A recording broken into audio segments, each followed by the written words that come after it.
Leucodyes.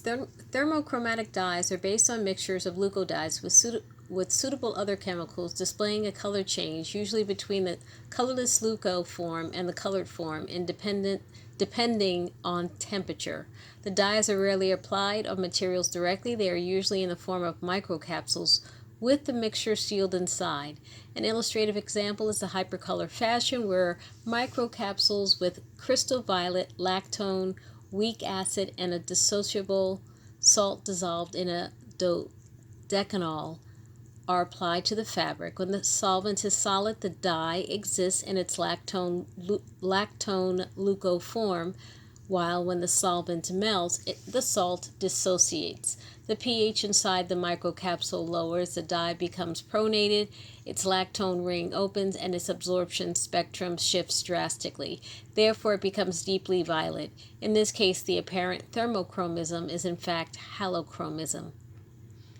So, leucodyes have less accurate temperature response than liquid crystals. They are used in combination with some other pigment.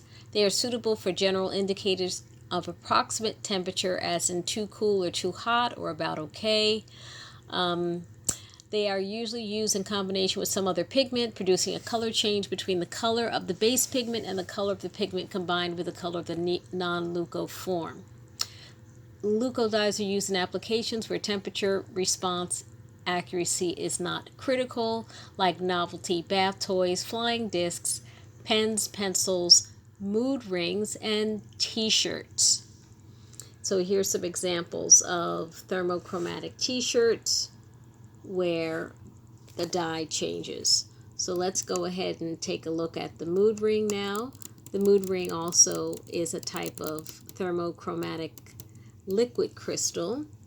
As you can see, it's slightly green, so wherever it is, it's changing colors. Okay, the two common approaches for thermochromatic liquid crystals are either leucodyes or liquid crystals. Mood rings have liquid crystals, shirts have liquid dyes. Now, we have a shirt here, and this is a leucodye, not a leucocrystal. So both the mood ring and shirts have been given to everyone. You must test these shirts in about 3 environments: UV light, then return it to neutral by putting it in the shade for about 5 or 10 minutes.